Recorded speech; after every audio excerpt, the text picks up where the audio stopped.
Hello everyone. So I'm Chris, I'm a physio. I may know some of you from either physio sessions I've done with you or been in the clinic. Here to talk about the non-pharmacological management. So basically, what can we do either without medications or maybe with medications as well. So I'll try and discuss a little bit about what to do, maybe what to avoid, and where you might want to move yourself in terms of looking at exercise management of your AS. All right, I love this slide, it's my favorite slide. I'm glad that it's come up 3 times now. So the important thing on this slide for me is exercise education runs throughout the whole course of spondylitis, and everybody here knows that more than me. The one thing that this slide doesn't say is, it just says exercise. It doesn't say what type of exercise, it doesn't say what to do with your exercise, how often to do it, what type of exercise is best, and maybe we can try and answer that question together a little bit today. I think this is very important to note that anti-inflammatories and the medications work alongside exercise, and often patients can get better effects if they use medications either to get over a flare or in conjunction with their exercise as well. All right, so I tried to list and kind of a vague pyramid here of what exercises are proven to be a little bit better with spondylitis, what exercises are proven to be effective but not as effective as others. You'll see it says inpatient balneal therapy. So what on earth is that? Well, that is basically inpatient spa therapy, and there's a couple of centres in the UK that have done some quite good studies looking at intensive inpatient therapy, swimming in the morning, stretches and exercise in the afternoon over a few weeks to see if they can help with the stiffness, the pain, and basically the stresses of having spondylitis.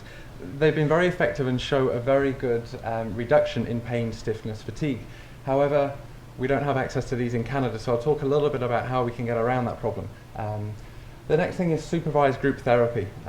Supervised group therapy is good for a number of reasons. The first one is that you're supervised. You have somebody that knows about your condition. They can help you to modify your activity and exercise in the right way. The second thing is the group. As you can see, everybody's come here to, discuss their condition together and to help support each other. And it's really the group that helps maintain the exercise and maintain the therapeutic aspect and keep you in that exercise longer.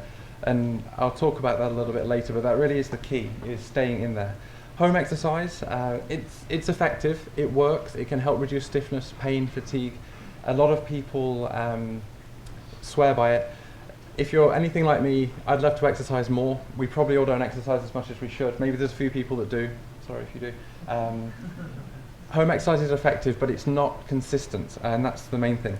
And then I put no exercise in the bottom because no exercise really doesn't have much effect in improving your symptoms, but what no exercise can do is when you're in a flare, when your pain and stiffness are not controlled by medication, not controlled by much, and there are a few people here probably who have had that in the past, you need to not introduce new exercise. You need to not be going out and starting any runs, going out and starting any impact exercise.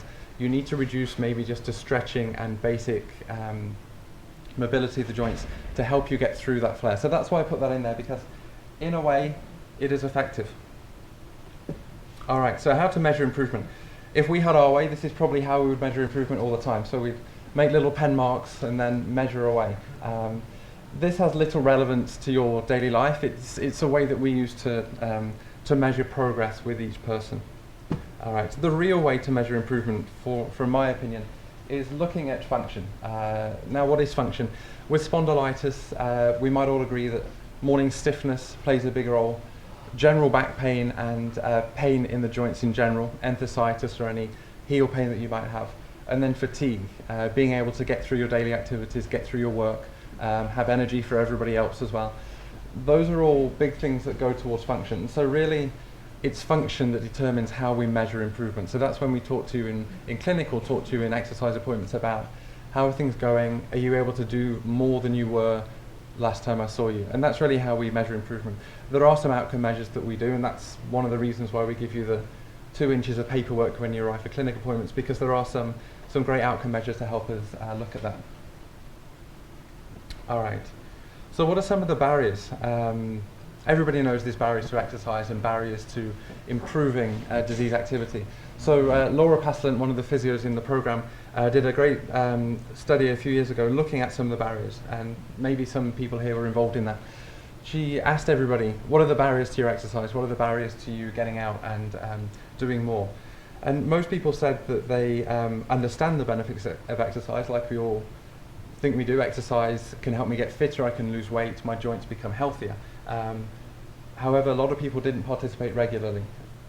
There's lots of reasons for that. Some of the main reasons I've highlighted here. It's hard work to exercise. You get fatigued, and you get fatigued when you exercise, and you feel fatigued, therefore you can't exercise. The other thing is that you feel tired. The exercise tires you out. So you find that you do one session of exercise and it's too much. That's very common amongst most of the patients that I see. It's common for people in general.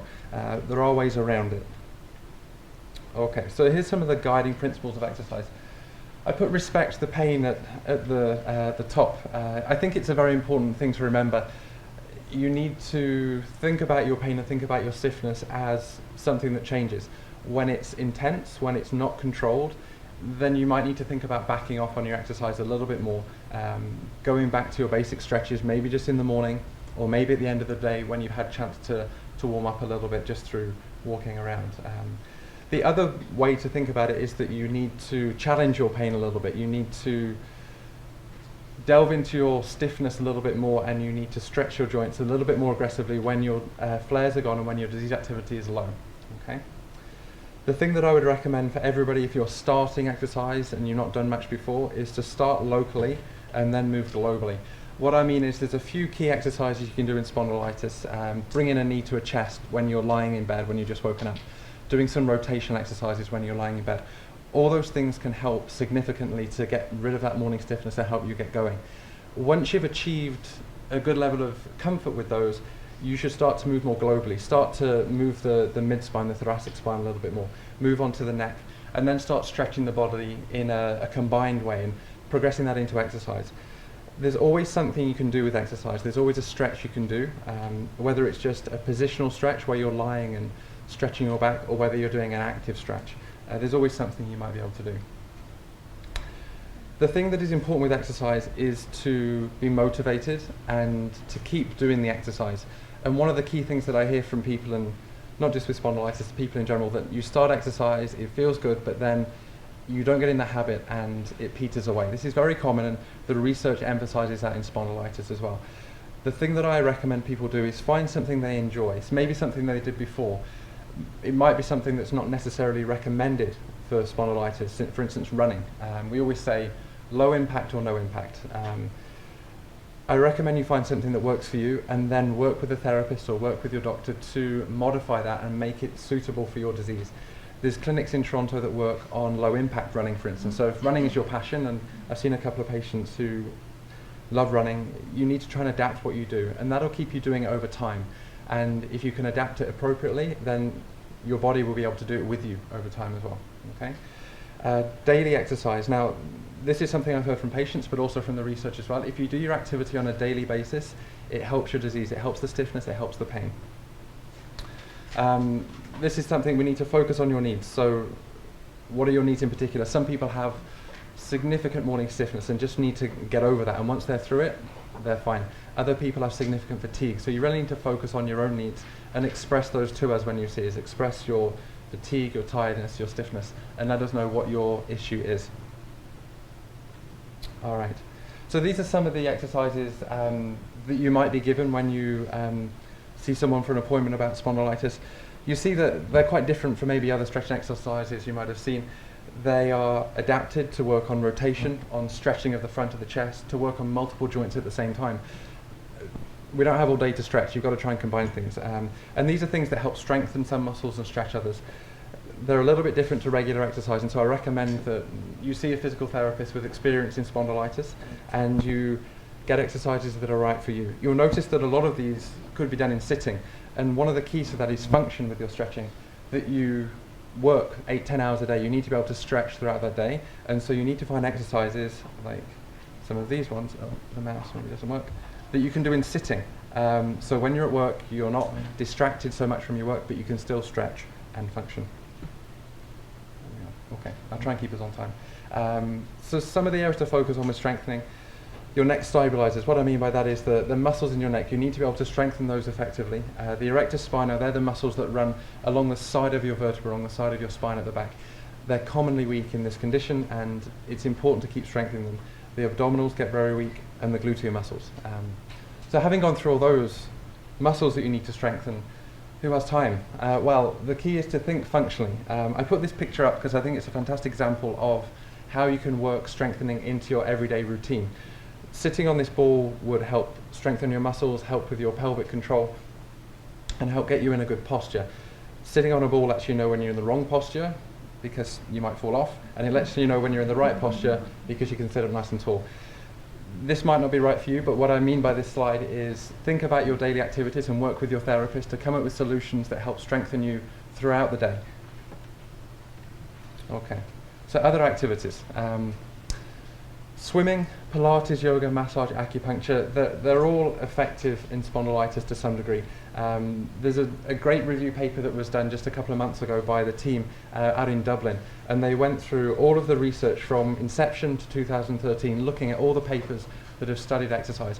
And looking at the results was a bit interesting. They found that exercise versus nothing is good. Exercise always has a significant difference versus no activity at all. Whether that exercise is walking, swimming, a particular type of therapy, global postural reduction is something that's commonly done in Europe. But when they looked at activity versus activity, when they looked at swimming versus walking, walking versus stretching, they couldn't tweeze out a difference significantly. And what that tells me is that something is better than nothing. If you have an exercise program that you can tolerate, that you can do daily, that doesn't flare your symptoms up and that helps your symptoms resolve or helps your symptoms improve on a daily basis, then that something that you should continue with. There are better activities than others. Swimming, going back to my slide about the balneal therapy and the inpatient spa therapy, if you contact the Arthritis Society, they have a wonderful list of warm water pools in Toronto, and they're all over the GTA, and these pools are a little bit warmer than normal. You can go and do some stretching activities. You don't have to swim, you can stand, do some leg activities.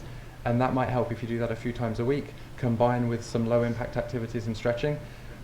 Maybe that would be similar to one of the fantastic inpatient programs in the UK. There are things you can do to adapt and to use the research to better what you do, but at the end of the day it's about finding something that's right for you, I think. All right. This slide has lots of things on it, and I think it tries to convey the complexity of everybody's daily activities, everybody's disease, and how someone's disease can go up and go down, how things become prominent at different times for different people. And that's why it's important to work with your therapist, whether you have a therapist in the clinic, whether you work with Laura, a therapist at the Arthritis Society, or a regular physical therapist in the community. You need to learn how to manage your disease and what exercises to do when, and how to overcome your flares, how to make the most of the time you have if you're not in a flare, if you're in somewhat of a remission. And that's the key thing, is to weigh all these factors and then find something that works for you. Okay, that's everything. Thank you.